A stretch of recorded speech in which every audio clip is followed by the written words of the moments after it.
Good morning, ladies and gentlemen. On behalf of the Chief of the Army Staff, I welcome you all to this annual Army Day press conference 2021. I am sanguine that this interaction will be useful and positive. Before we commence with your questions, may I request the Chief of the Army Staff to deliver his opening remarks.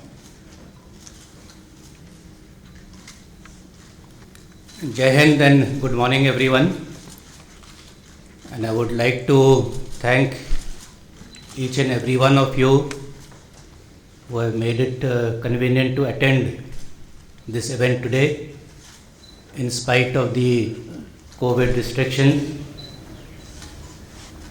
And on this occasion I would like to wish you all and all ranks of the Army, all officers, NACOs, Jawans, defense civilians, our Veer Naris, our families, our esteemed veterans, a very happy new year and best wishes on the occasion of Army Day. And through you all, I would like to also convey the best wishes from the Indian Army to all the citizens of our country for a very happy and prosperous new year.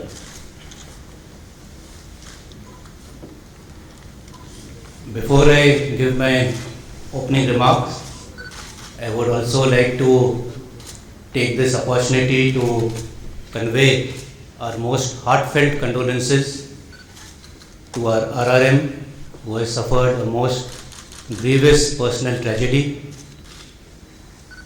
and we wish and pray for a speedy recovery.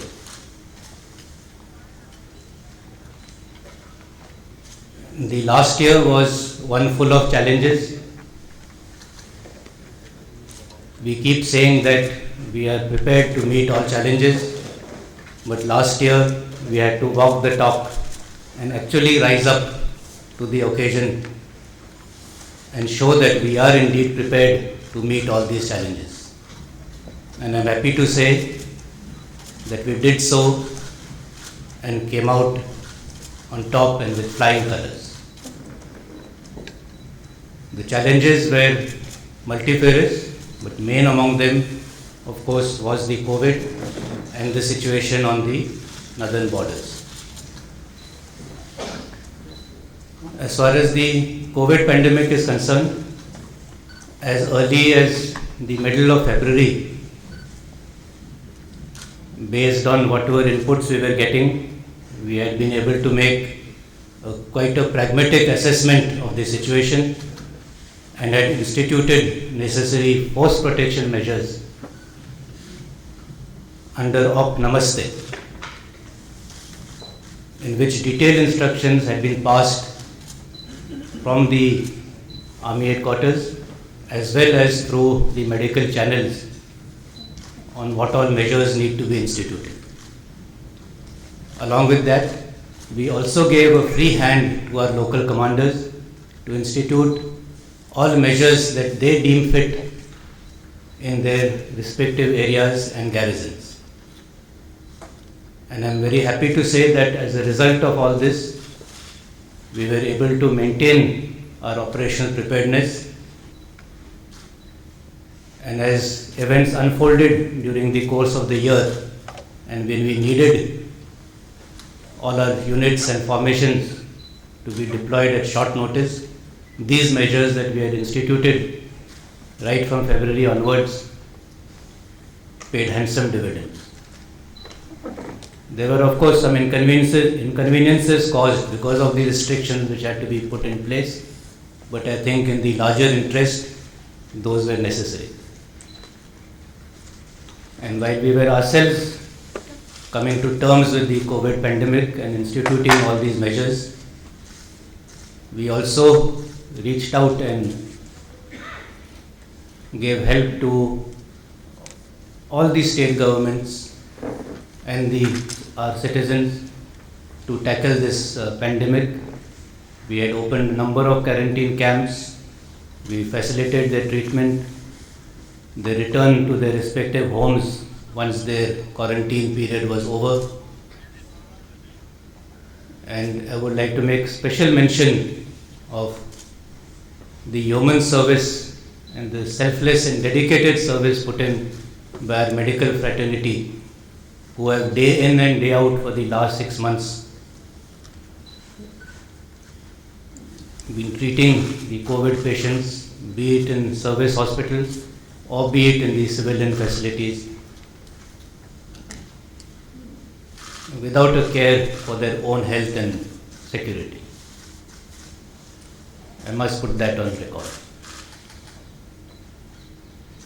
As far as the situation on the northern borders are concerned, before that I would like to briefly touch on the western front. Pakistan continues to embrace terror and terrorism as an instrument of state policy.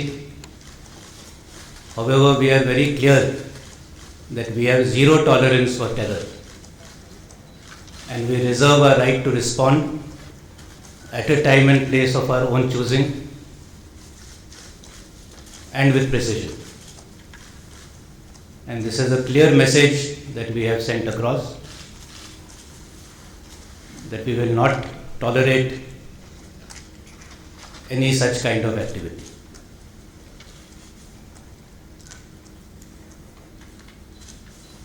Coming to the northern front,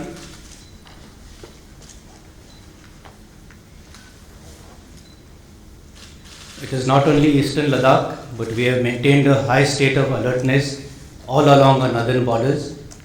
And as of now, keeping the threat perception in mind, we have gone in for our winter posture and our winter deployment. But as I said, we are alert and ever ready to meet any challenges.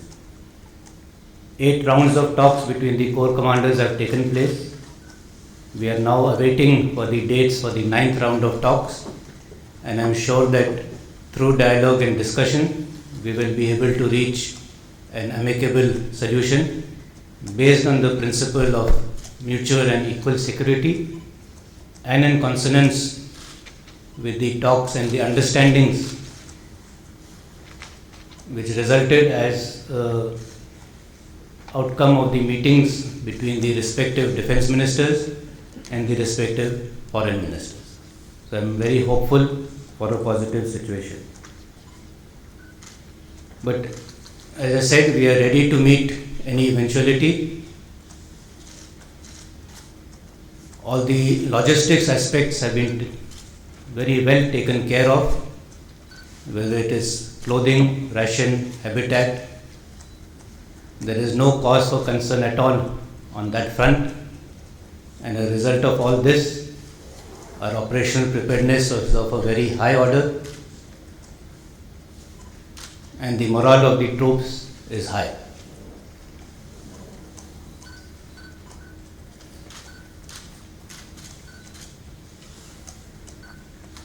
But what has clearly emerged out of whatever has transpired in the last year is the need for us to restructure and for us to enhance our capabilities.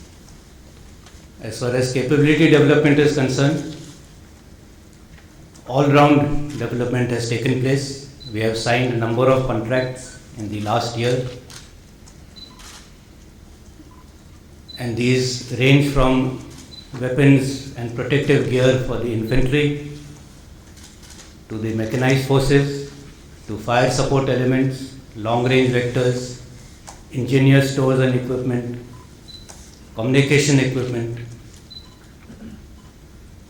What I mean to say is that it has been an all-round development, and each arm and service has got what it needs, because we are only the sum of our individual parts, and it is only when everyone is modern will the entire force be modernized.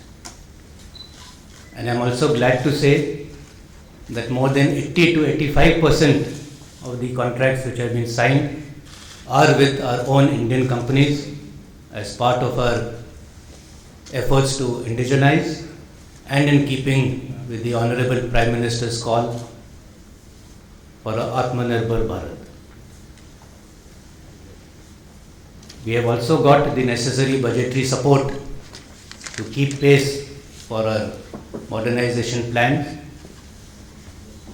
And these plans and these contracts which were signed is part of the acquisition plan which had been catered for. And we have got the necessary budgetary support for that, and for which we are thankful to the government and the Honorable Finance Minister for supporting us.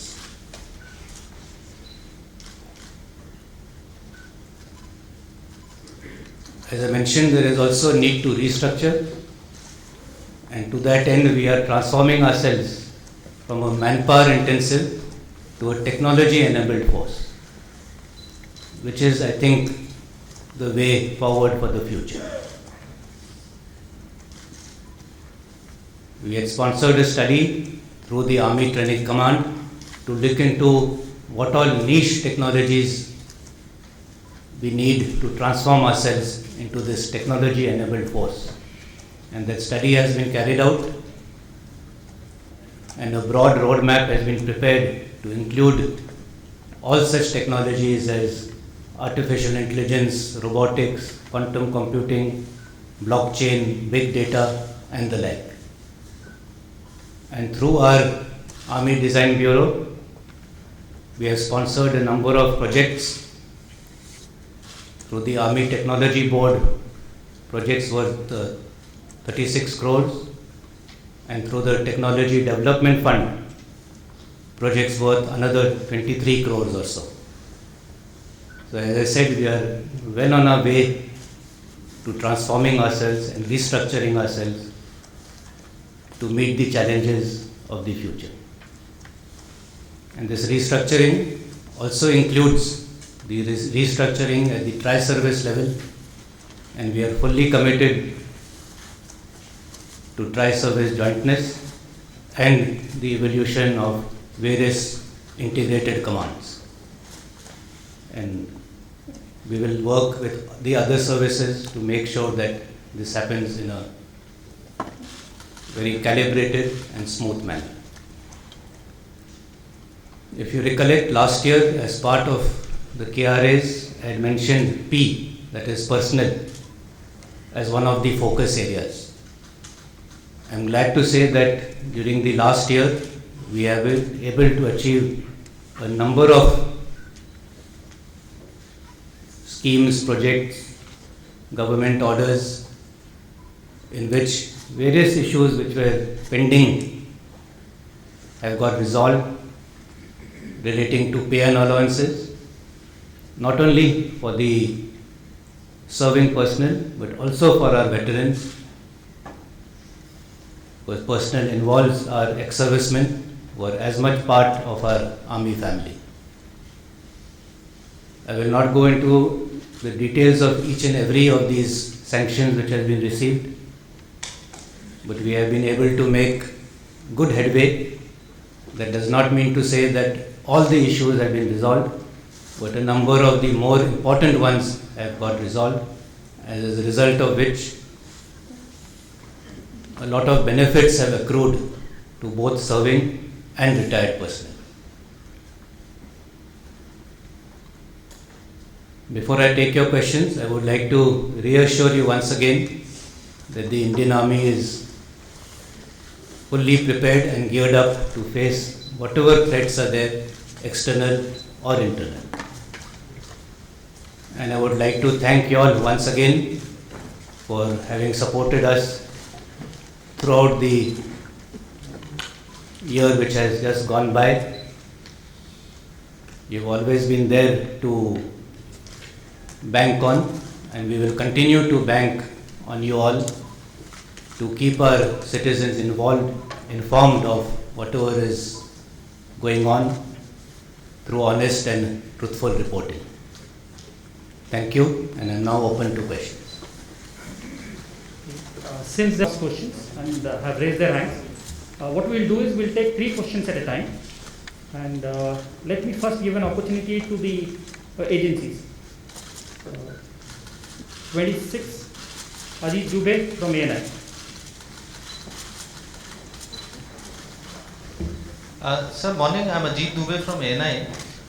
Sir, you have completed 1 year in office as Chief of Army Staff. Can you tell us what would be your operational and administrative priorities for the coming year? Thank you. Okay, let's have 73. Manas Bhuya, PTI. So this is Manas from PTI. So as you briefly mentioned about the threats facing the nation from both the fronts, northern and western fronts. So are we as a nation, in fact, recalibrating our national security doctrine to deal with the evolving security scenario in the region? And are we taking any long-term vision and to just implement a long-term vision to deal with these multiple security challenges, complex security scenario? Are you have enough resources to deal with them? How do you see the threats from both Pakistan and China, and how we are dealing with them in a long-term perspective? Thank you so much. We'll take third question. Roshan Lal, 29. Rashtriya Sahara. Okay. He raised his hand just now. Yes. Okay. Ji Okay. Sir इधर Fine. Sir मेरा सवाल है अभी आपने कहा कि पाकिस्तान की तरफ से स्टेट स्पॉन्सर्ड टेररिज्म बढ़ रहा है लेकिन एक और समस्या खड़ी हो गई कि जो लोकल लोग हैं जम्मू कश्मीर के वो टेररिज्म जो संगठन है उनमें ज़्यादा भर्तियां हो रही हैं और इसमें आर्मी की भविष्य की क्या रणनीति है क्या आप इसको आंतरिक सुरक्षा के लिए ज़्यादा खतरा मानते हैं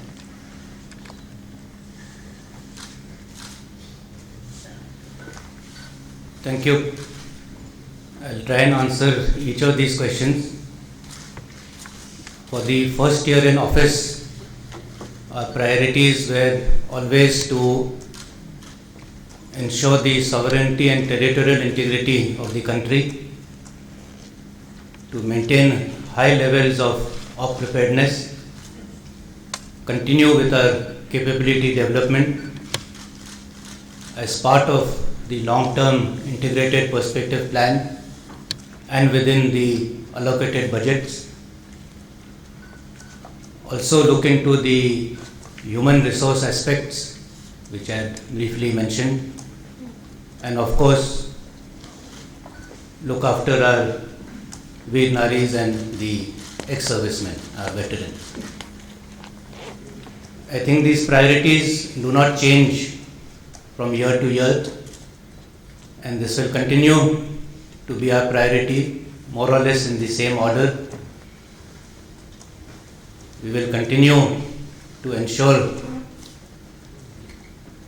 that we are always prepared and operationally ready to meet all eventualities, both external and internal,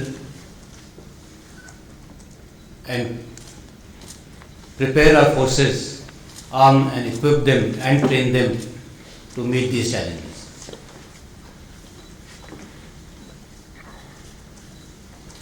As far as our threats are concerned, we continue to carry out periodic reviews of the threat perception, taking a holistic view of both the international and the regional situation, the geostrategic perspective, and based on this reassessment and overview that we carry out, reappraisal that we carry out, we keep modifying our own plans and strategies. So this is a continuous process.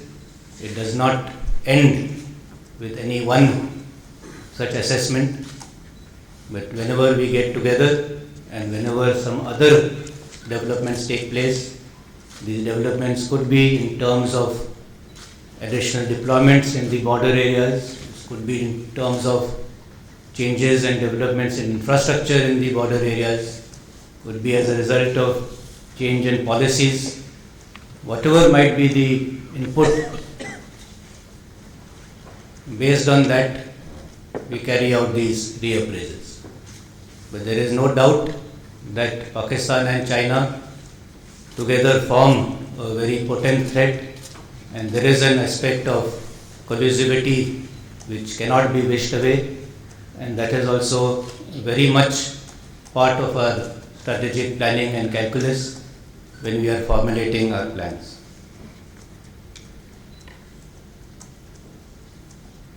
जहाँ तक पाकिस्तान और terrorism का सवाल है, आपने जिक्र किया है कि अभी भी रिक्रूटमेंट जो है अलग अलग तंजीमों में अभी भी जारी है। ये ज़रूर है कि हम पिछले साल या हर साल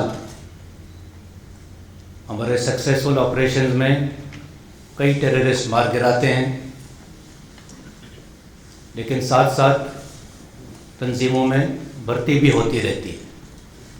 तो हमारी हमेशा यही कोशिश रहती है कि कैसे ये नीचे से लोग जो भर्ती हो रहे हैं उनको रोका जाए, और इसीलिए हमारे ये सद्भावना प्रोजेक्ट होते हैं जिनमें हम आवाम के पास जाते हैं, खास करके जो युवक हैं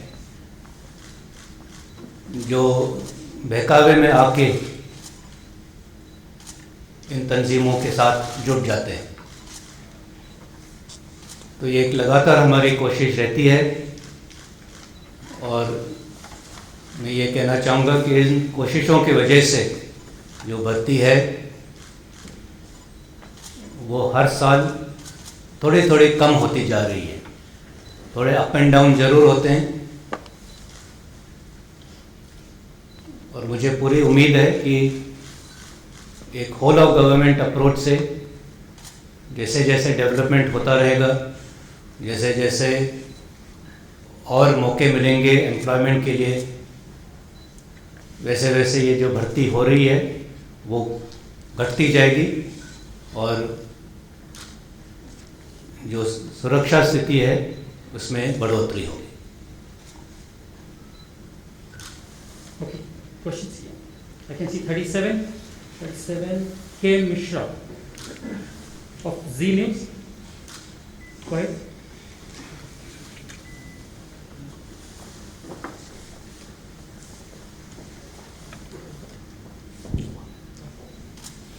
sir good morning, Krishnamohan Mishra from Zee News.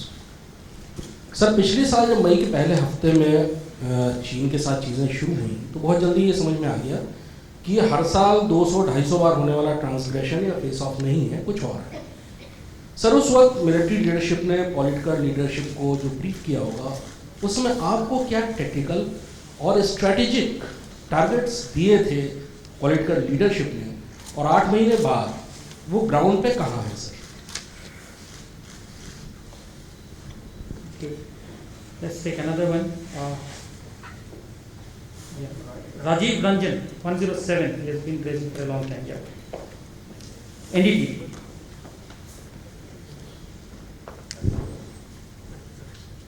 Sir Rajeev Ranjan, NDTV India. मेरा सवाल है कि क्या इस तरह की खबर मीडिया में आई है कि पूर्वी लद्दाख से चीनी सैनिक वापस हुए हैं? तो हुए हैं तो कितने हुए हैं? क्या हम लोग भी पीछे हटे हैं? और क्या अब एलएसी को एलओसी मान लिया जाना चाहिए?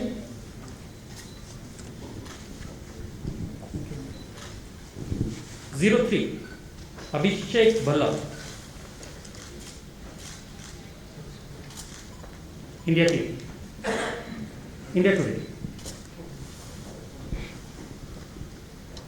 Good morning, sir. I'm Abhishek Bhalla from India Today TV. Sir, can you tell us the expanse of Indian territory that is in Chinese occupation, and in that sense, has the status quo been changed? If yes, what are we exploring? And if no, what is the way forward?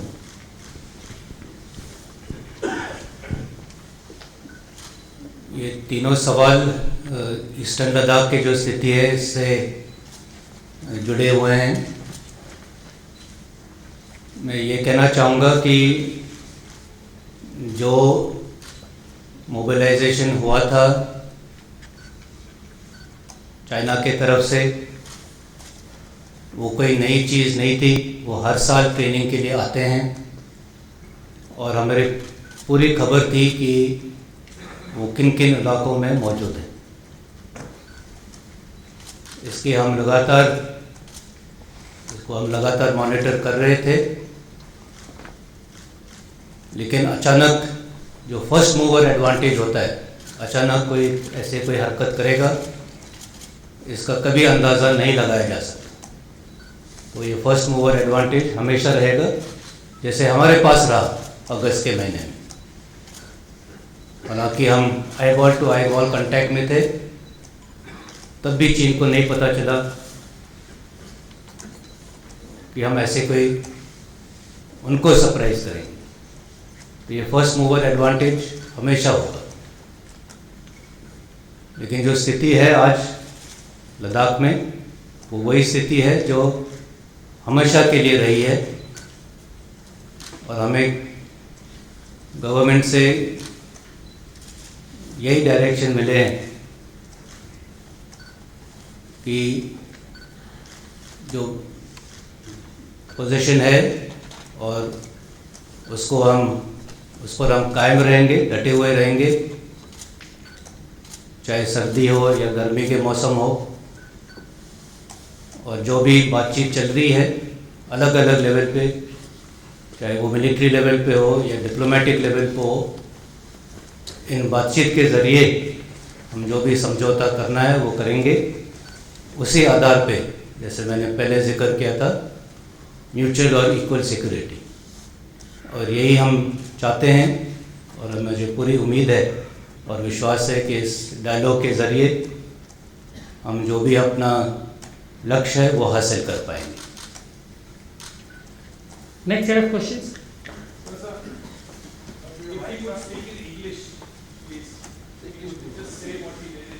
Sir क्या withdraw हुए हैं sir? मेरा सवाल का जवाब नहीं था। No, wait. Okay, I will answer that question also.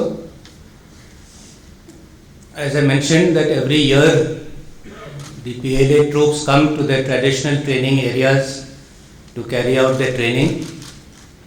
With the onset of winters and at the completion of this training period, these troops have also, those training areas have been vacated, and since those training areas have been vacated, it would be fair to assume that those troops who had come, who were in the depth areas on the Tibetan plateau, have gone back to their garrisons, and that is the reduction in the strength on the plateau, in the Tibetan plateau, that has taken place. However, there has been no decrease in strength either on their side or on our side as far as the friction points are concerned. Next, 91, Sumit Kumar Singh, INS.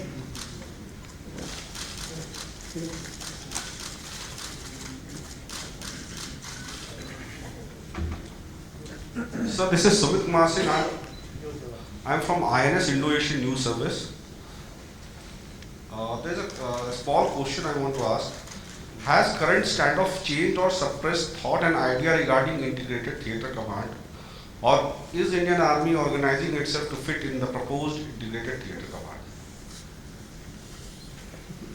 48, Poonam Pandey, Navbharat Times. Sir LAC की जो situation है उसमें डिप्सांग का अभी क्या है? Eastern Ladakh पे काफ़ी बात हुई, लेकिन डिप्सांग में कई बार ये कहा गया है कि वहाँ इस गतिरोध से पहले से ही दिक्कत चल रही थी। वहाँ की क्या स्थिति है? दूसरा सवाल ये कि अभी अगर हम एयरफोर्स को देखें तो फाइटर पायलट हैं, उसमें नेवी में भी पायलट हैं, क्या आर्मी एविएशन में भी जल्दी ऐसा कुछ हो सकता है, देखने को मिल सकता है? महिला officers. 35, Snehesh Philip, print.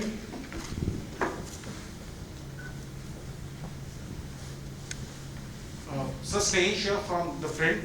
Since last year, thousands of troops have been deployed by both sides, sir, and the status quo has changed.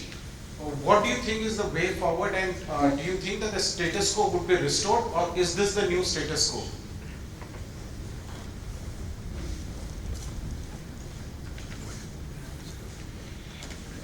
I think I had answered some of these questions in the previous set of questions that had been asked. As far as the situation in Eastern Ladakh is concerned, in the areas which were just mentioned, the situation is the same as was prevailing last year. there has been no change in the status quo.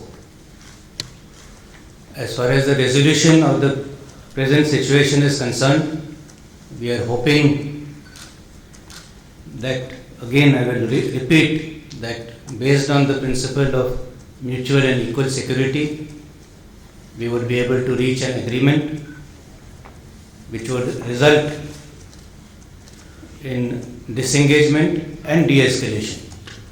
Disengagement from the friction areas,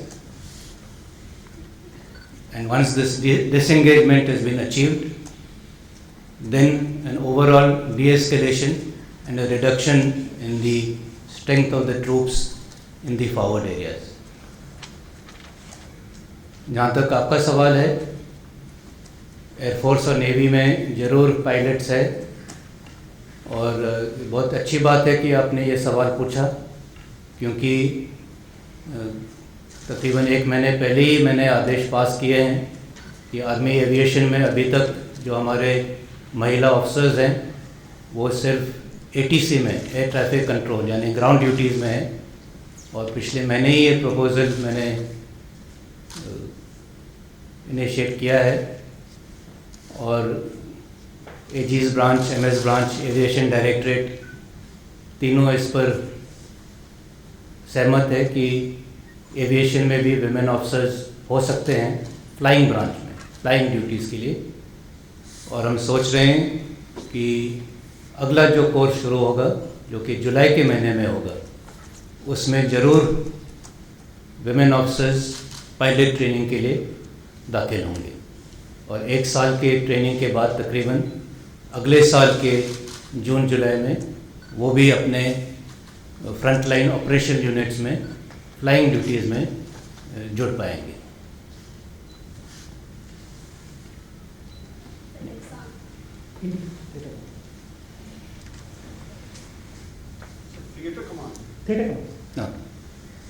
no,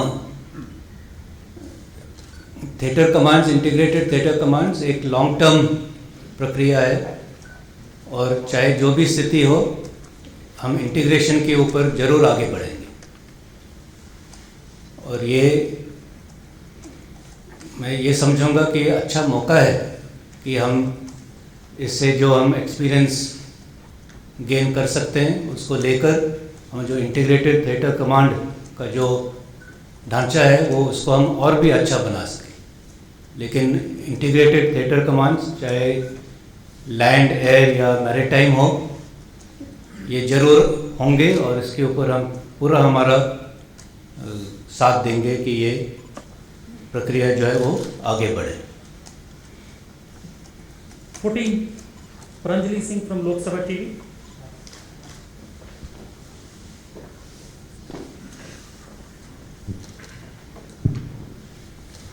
sir, Pranjali Singh from Lok Sabha TV. Sir, मेरा सवाल आपसे ये है कि अभी due to pandemic हमने देखा कि ये भी इकोनॉमी की क्या हालत है। इस बार सर विंटर में हमारी जो एक्स्ट्रा डिप्लॉयमेंट है और साथ में जो फौज के मॉडर्नाइजेशन पे हम काम कर रहे हैं, उसमें आने वाले बजट से सर इंडियन गवर्नमेंट से आपकी एक्सपेक्टेशन क्या है, और आप कैसे बैलेंस कर रहे हैं, और आगे बैलेंस करने की आपकी तैयारी क्या है। And sir last question is कि लैंड मोनेटाइजेशन पे काफ़ी वक्त से बातचीत हो रही है, चल रही है, अभी इसका स्टेटस क्या है। 109 Manjeet Negi.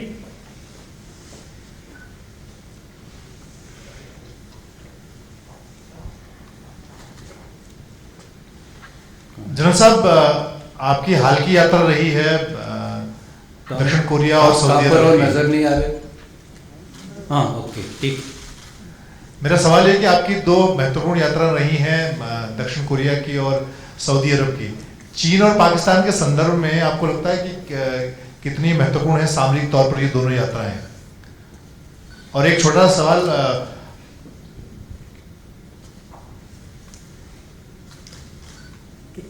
Third question 53 Manish Prasad, India TV.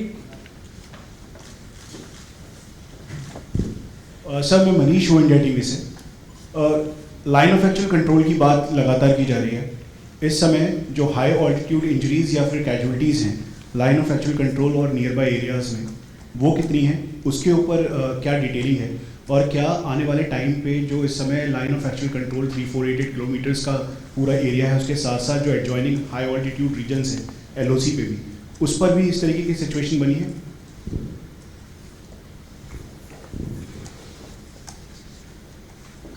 जहाँ तक बजट और पोस्ट मॉडर्नाइजेशन का सवाल है, जैसे मैंने पहले कहा था कि जो हमारा long term integrated perspective plan है उसके अंतर्गत हम पोस्ट मॉडर्नाइजेशन कर रहे हैं। स्थिति को देखते हुए और बजटरी एलोकेशंस को देखते हुए ये प्रायोरिटीज़ चेंज होते रहते हैं और प्रायोरिटाइज करके हम अपने मॉडर्नाइजेशन का जो प्लान है उसमें भी हम जो बदलाव लाने हैं वो लाते रहते हैं। लेकिन हालात को देखते हुए जो भी हमने गवर्नमेंट से मांगा है वो हमें ज़रूर मिला है। और पिछले साल हालांकि सभी मिनिस्ट्रीज़ को बताया गया था कि एक हर क्वार्टर में 25% की जगह सिर्फ 20% ही एक्सपेंडिचर करना है, उस किस्म की कोई रिस्ट्रिक्शंस मिनिस्ट्री ऑफ डिफेंस पर नहीं थी। और जो आरी स्टेज है उसमें भी हमें पूरी उम्मीद है कि आरी स्टेज में, और हमें पूरा भरोसा है कि अभी जो आरी स्टेज का रिवाइज्ड एलोकेशन घोषित किया जाएगा उसमें भी हमें खास करके रेवेन्यू एक्सपेंडिचर के लिए और फंड्स मिलेंगे, जिससे कि जो भी और भी हमने काम करना है बाकी फाइनेंशियल ईयर में वो हम पूरा कर पाएंगे। जहाँ तक लैंड मॉनेटाइजेशन का सवाल है, इस पर भी काफ़ी प्रोग्रेस हुआ है और अभी हमें लैंड के बदले इक्वल वैल्यू इंफ्रास्ट्रक्चर लेने की इजाज़त मिली है। तो इस पॉलिसी के होते हुए, इस पॉलिसी के अंतर्गत हम ये मॉनेटाइजेशन की कार्रवाई को आगे ले जाएंगे।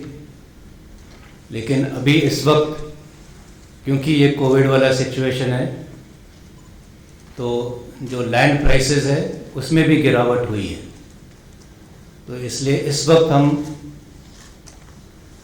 इस लैंड मॉनेटाइजेशन और उसके बदले जो EVI की कार्रवाई है उस पर हम थोड़ा वेट कर रहे हैं, ताकि जब स्थिति सुधरेगी तब हम इसको और आगे ले जाएंगे। लेकिन ये ज़रूर एक चीज़ है जो बहुत आवश्यक है और बहुत अच्छा होगा तीनों सर्विसेज के लिए कि जो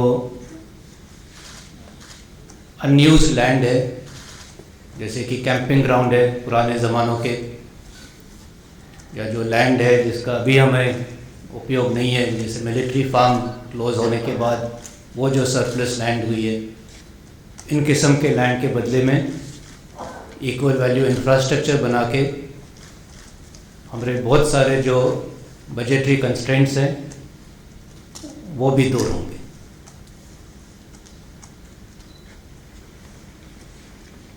वो हाई एल्टीट्यूड के एरियाज़ में जो कोल्ड इंजरीज़ हैं,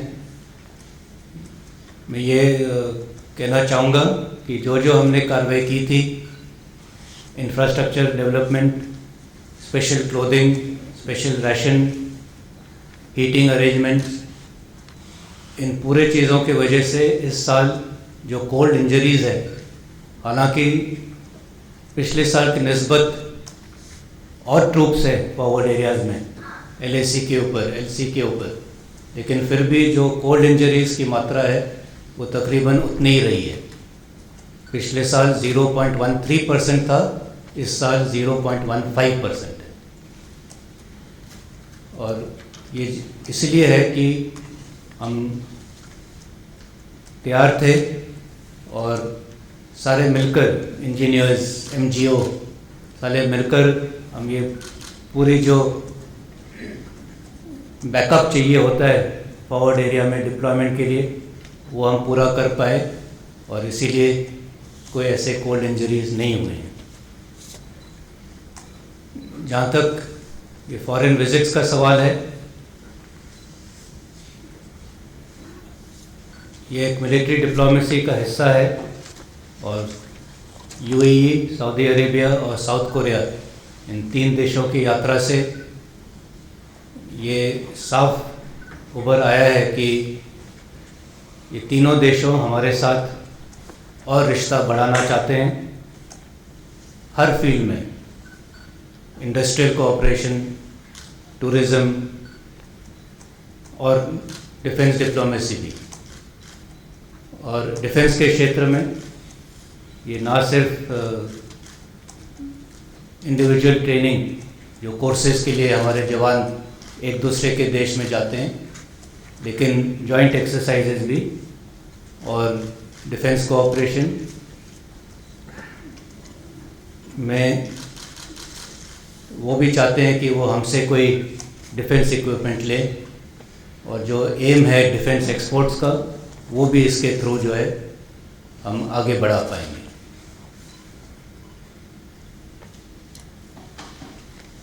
So I think we can ask this side. You are biased to the right. Right, sir. 13. Yeah, Sumit Chaudhary, TV9. Sir, Sumit Chaudhary from TV9. Sir Sumit Chaudhary from TV9 Bharatvarsh.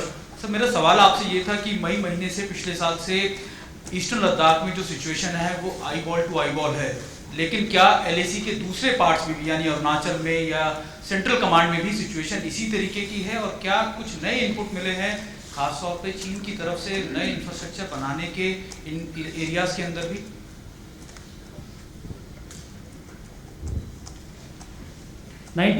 Sandeep बोध, news 18। Sir Sandeep बोल from news 18 India. Sir मेरा सवाल ये है कि अप्रैल से पहले, eastern Ladakh की बात करें, अप्रैल से पहले इंडियन आर्मी जहां जहां पेट्रोलिंग करती थी, अप्रैल के बाद क्या स्थिति है? किन किन जगह तक कितने ऐसे पेट्रोलिंग पॉइंट है जहां तक वो पेट्रोलिंग करती है? क्या कोई बदलाव आया है चाइना के एग्रेशन के बाद से? 16 मनीष झा।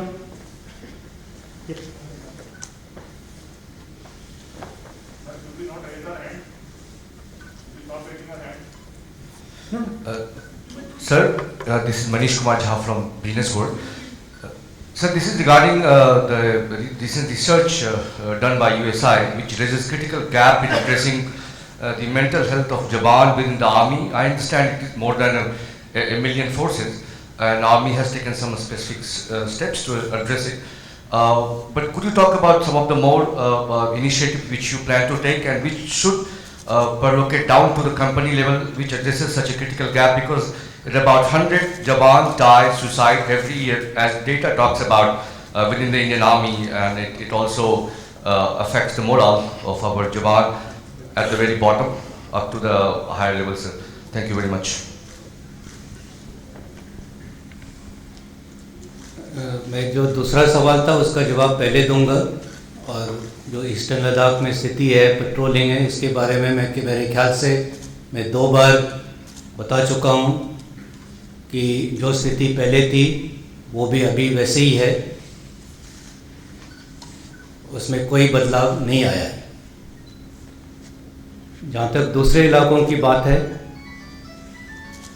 हम सिर्फ ईस्टर्न लद्दाख पे नहीं बल्कि पूरे नॉर्दर्न बॉर्डर्स पर लगातार हम निगरानी रखे हुए हैं।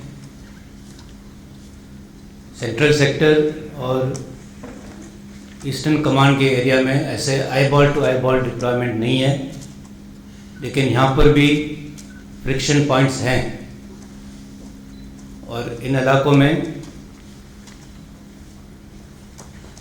चाइना ने अपने तरफ काफ़ी इंफ्रास्ट्रक्चर बनाया है, नए सड़कें बनाई हैं, नए बैरक बनाए हैं, और जैसे मैं पहले कह रहा था कि ये सारी चीज़ें हम हमेशा देखते रहते हैं और इनको फैक्टर इन करते हैं जब कभी हम कोई नई स्ट्रैटेजी या रणनीति बनाते हैं। जो आपने ये सवाल पूछा है स्ट्रेस के बारे में, ये रिपोर्ट मैंने भी पढ़ी है। ये मैं कहना चाहूँगा कि ये जो रिपोर्ट बनाई गई, इसका जो सैंपल साइज था वो सिर्फ 400 था, और ये मैं समझता हूँ कि एडिक्वेट सैम्पल साइज नहीं है। अगर आपको 99% एक्यूरेसी चाहिए हो विथ 1% मार्जिन ऑफ एरर, तो इस किस्म के स्टडी के लिए तकरीबन 19,000 सैंपल लेने चाहिए थे। और अगर 95% एक्यूरेसी चाहिए वो फिर नीचे आ जाएगा तकरीबन 7-8 हज़ार सैंपल साइज। तो ये 400 का सैंपल लेके इसके ऊपर हम नहीं कह सकते कि स्ट्रेस है या स्ट्रेस नहीं है। हो सकता है कि स्ट्रेस है भी, मैं भी स्ट्रेस हूँ, लेकिन स्ट्रेस जो है वो बुरी बात नहीं होती है। स्ट्रेस होने से जो है अच्छा काम भी होता है। तो ये हुआ था जहाँ तक वो स्ट्रेस की बात है, लेकिन इससे निपटने के लिए हमने कई कदम उठाए हैं, कई एडवाइजरी दिए हैं। क्या क्या फैक्टर्स हो सकते हैं स्ट्रेस के लिए। किसी के बच्चे नहीं हो रहे हैं, शादीशुदा जो हैं, किसी की शादी नहीं हो रही, किसी के लड़कियां 12वीं क्लास में हैं, उसका भी स्ट्रेस होता है कि अच्छा रिज़ल्ट आएगा या नहीं आएगा, एडमिशन कहाँ होगा। जिनके बड़े बच्चे हैं उनकी शादी होगी या नहीं होगी, उसका भी स्ट्रेस होता है। तो ये सारे हमने फैक्टर्स एनालाइज किए हैं और इसी को मद्देनज़र रखते हुए जो लोग इन कैटेगरीज़ में हैं उनसे लगातार हम कंपनी कमांडर CEO लेवल पर बातचीत करते रहते हैं और जो भी अगर कुछ समस्या हो उसका हल निकालने की कोशिश जारी रहती है हमारी। और मैं ये कहना चाहूँगा कि एक्चुअली सुसाइड के जो आंकड़े हैं वो नीचे आए हैं, बड़े नहीं हैं। तो आपकी खबर मुझे पता नहीं कहाँ से है, लेकिन मेरे फैक्ट्स एंड फिगर्स ये दिखाते हैं कि सुसाइड फिगर्स एक्चुअली कम हुए हैं ईयर ऑन ईयर। सर ये डेटा सही है? 100 jawans die every year? No, totally incorrect.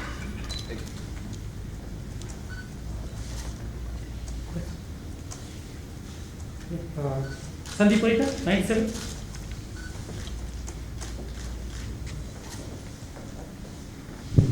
Good afternoon, sir. Sandeep Unithan from India Today magazine. Last month, in an interview, Foreign Minister Jaishankar said that he expects the Ladakh, he believes that the Ladakh deployment, the standoff could last as long as the Sundaromchu incident of 1987, which is about 7 years. Is the Indian Army prepared for an extended deployment, sir, at these high altitudes? And what do you think is going to be the impact on the Army, the extended operational deployment along two fronts? Are you fully prepared for this? 10. Rajat Pandit, Times of India.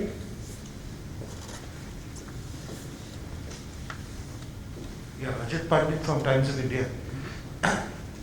Could you tell us a little about the rebalancing of forces towards the northern borders, the status of the Mountain Strike Corps, and the proposal to make one corps China facing? News Nation. Yep. Madhurendra Singh. Get the mic.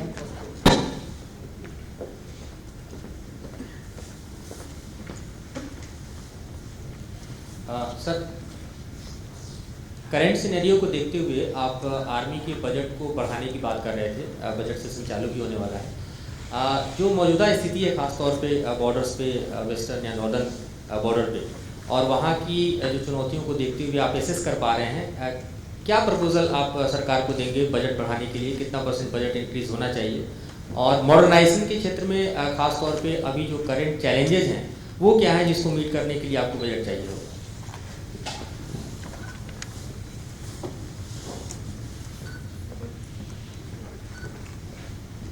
On the situation on the northern borders, and as far as certain studies that we are doing, as I mentioned earlier, we carry out a periodic review of our operational plans and our strategy to deal with various threats, both external and internal.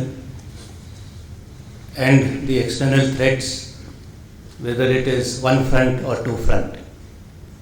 And based on these reviews that we carry out, certain amount of rebalancing, if you would like to call it that, rebalancing does happen. This is a continuous and ongoing process.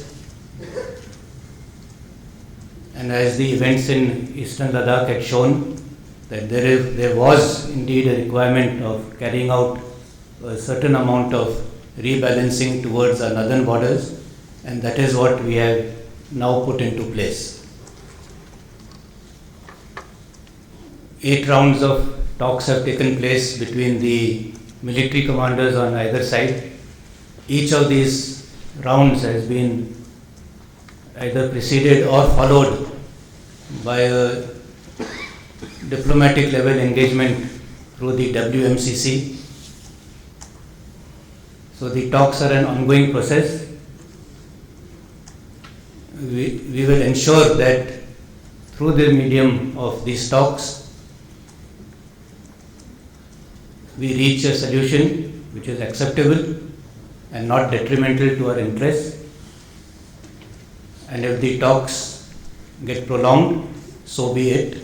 And we are prepared to hold our ground where we are for as long as it takes to achieve our national goals and interests. जहाँ तक budget का सवाल है, मेरे ख्याल से इससे पहले भी इसके ऊपर बताया था कि हमारे जो डिमांड्स हैं कैपिटल और रेवेन्यू, वो हमने मिनिस्ट्री ऑफ डिफेंस के थ्रू आगे भेजे हैं, और मुझे पूरी उम्मीद है कि जो भी हमारे रिक्वायरमेंट्स हैं, ओवरऑल जो नेशनल बजट है उसको मद्देनज़र रखते हुए हमें ज़रूर मिलेंगे। अगर आप पिछले साल का भी बजट देखें तो जो सेंट्रल गवर्नमेंट एक्सपेंडिचर था उसका तकरीबन 15% सबसे बड़ा हिस्सा डिफेंस बजट में था। तो किसी भी किस्म से किसी भी तरीके से आप देखो तो जो डिफेंस के लिए जो भी आउटले करने की ज़रूरत है वो मेरे ख्याल से गवर्नमेंट कर रही है, और इस पर भी हमें आश्वासन दिया गया है कि स्थिति को देखते हुए अगर कोई एडिशनल रिक्वायरमेंट हो वो भी पूरी की जाएगी। The next set of questions, we have Manu Pabli, 36, Economic Times.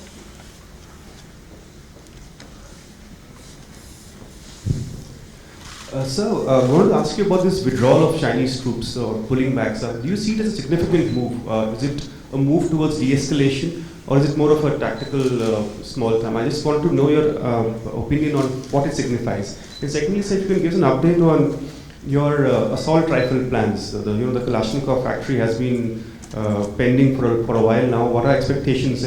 When can we see those made in India rifles with our jawans on the borders? Thank you, sir. 62, Soyashi Sharma, Janata TV. Good afternoon, sir. I'm Dr. Soyash Sharma. Greetings. My question is, present government has initiated Look-East policy. So what is Army's stand on that? Thank you so much, sir. 40, Pranav Upadhyay, ABP.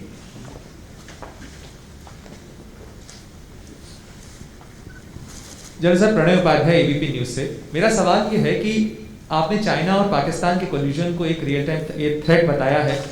इस संकट के दौरान ऐसे कौन से indicator मिले जिनसे आप ये कह सकते हैं कि कोल्यूजन ज़्यादा मजबूत हो रहा है? और दूसरी चीज़ ये कि जो मौजूदा 8 महीने से संकट चल रहा है, सर इस तरफ मौजूदा 8 महीने से जो संकट चल रहा है, इस दौरान आपने अपनी क्रिटिकल प्रायोरिटीज जो हैं उनके अंदर क्या बदलाव किए हैं?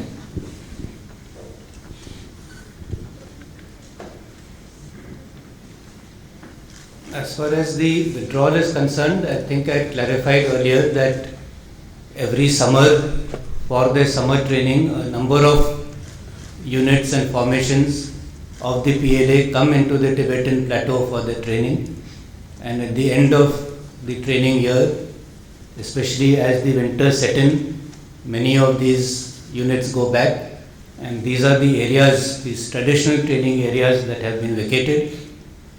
we should not read too much into either their presence in these training areas or their absence and going back from these training areas. These areas are well in depth, as much as anything from 500 to 1500 kilometers away from the borders. But all the same, we keep an eye on them, because these are the forces which could be mobilized and reach the borders in 24 to 48 hours. So therefore, the necessity of keeping a watch on all the deployments in the Tibetan plateau. But as I said, we need not lay too much significance on these comings and going. But what is more important is that the border areas, where the eyeball to eyeball confrontation is there, and the various friction areas which are there has been no reduction of troops in these particular areas, and that is where we have to be more concerned and careful. Connected to this is the question of collusion between Pakistan and China. There is no doubt that a collusive threat exists. This is not just something which was part of some strategy paper or loud thought process, but it is very much manifesting itself on the ground. There is indeed increased cooperation between China and Pakistan in both military and non-military fields, and a two-front threat is very much something that we have to be prepared to deal with. And in dealing with such a threat, we will of course have to see which is the more serious threat and prioritize and deal with that first. The AK-203, the negotiations are at an advanced stage. There were some last minute hitches and hiccups, but I believe that those have been ironed out now, and I am hopeful that the final contracts should be signed very soon. As far as the Look-East policy is concerned, that is a very good initiative by the government. It is not something new, it has been there for the last many years. And I do believe that as part of this Look-East policy, the armed forces, all three, Army, Navy, Air Force, have a very important role to play in furthering the government's Look-East policy. We'll have the last set of questions.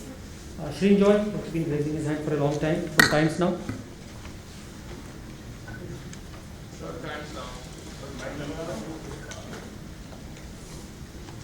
So it's the government's decision, of course, but it has to be initiated by the army. We know that about 6 months ago, 20 of our brave hearts died in the Galwan area.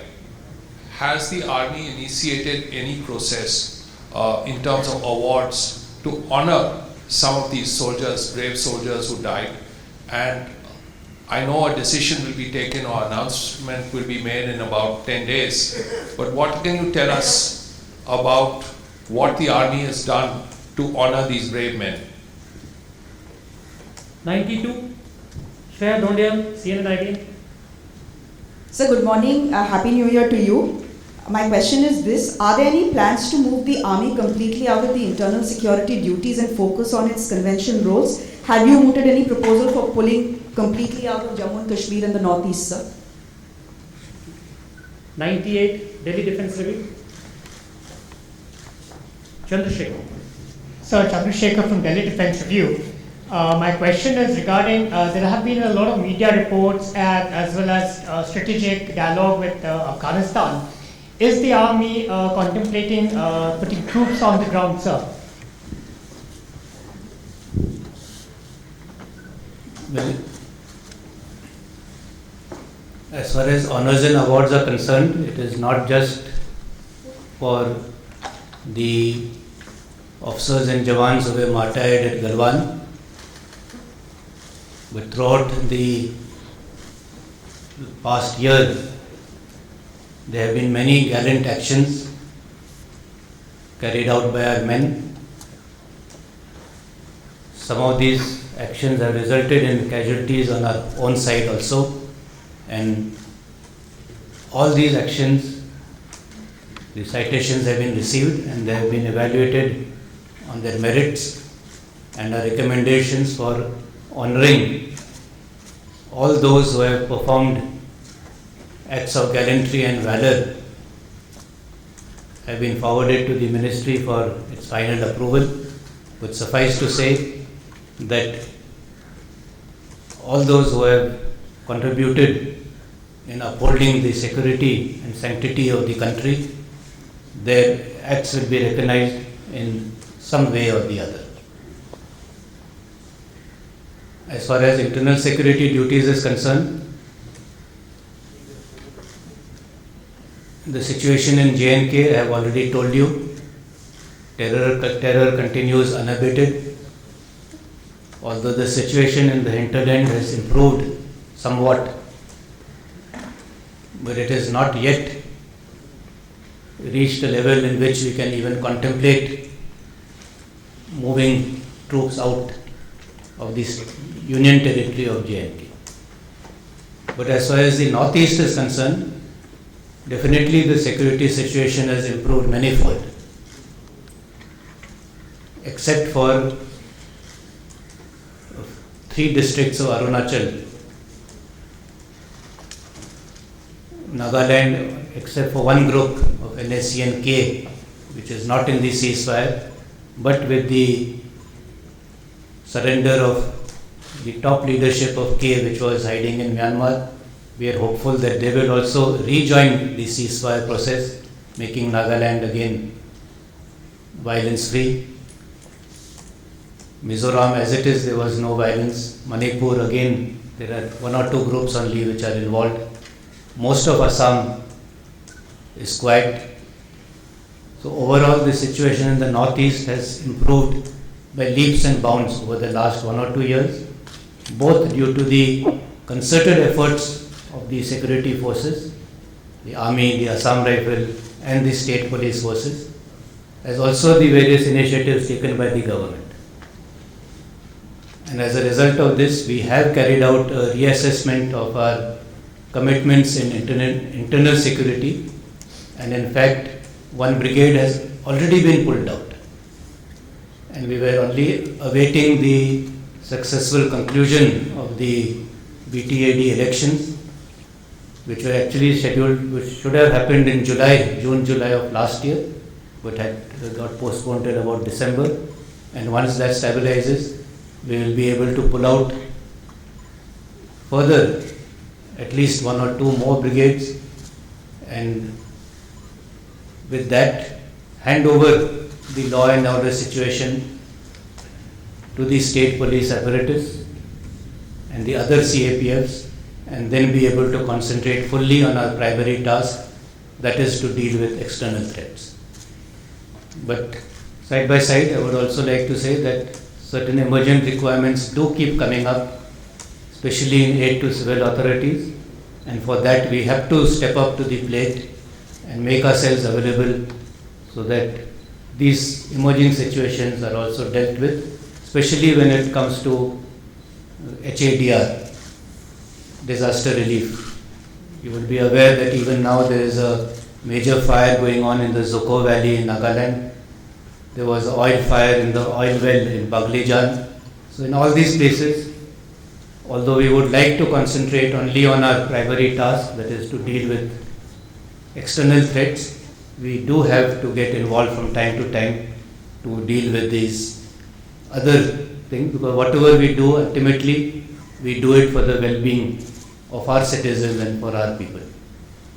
As far as Afghanistan is concerned, there are no plans whatsoever to commit boots on ground, and neither do we envisage such a scenario developing in the near future.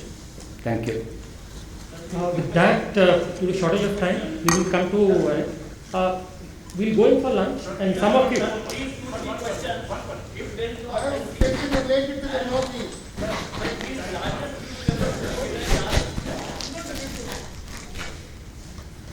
I think I answered the question of Northeast, that we are indeed drawing down and reducing our footprint in internal security duties, and we would be concentrating on our primary task, that is to deal with external threats. No, I had a question about the NSE and IM. Okay, last question. The NSE and IM, although it's in a state of peace talks, but they keep piping up the Nagalim issue, which is very, very sensitive in the Northeast. And Anthony Shimre, none other than a nephew of Twinkling Muiwa, he was a go-between for the NSA and IM and China for a lot of supply of arms to NSA and IM as well as the left-wing extremists. There are three groups in the Northeast: NSA and IM, Ulfa, and some other Maite groups which have maintained strong contact with the Chinese. Now, in that state of desperation that the Chinese are currently, after whatever we've done to them in Eastern Ladakh, it's too good to believe that they won't be trying to foment problems there through their Northeast contacts. Are there any indications of this? Thank you. Well, as I said that the various NNPGs, there are a large number of factions operating in Nagaland, not just the NSCM IM. You have K1, K2, I think half a dozen people, but most of them are committed to the peace process, including the IM. But you cannot rule out the possibility of anybody fishing in troubled waters, and we are keeping our eyes and ears open, and we are not ruling out that possibility. And there is no doubt that for any insurgency to survive, it can only do so with external support. So we are cognizant of that fact, and we will deal with it as the situation arises. Thank you.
Download Tarang online radio app from Google Play Store.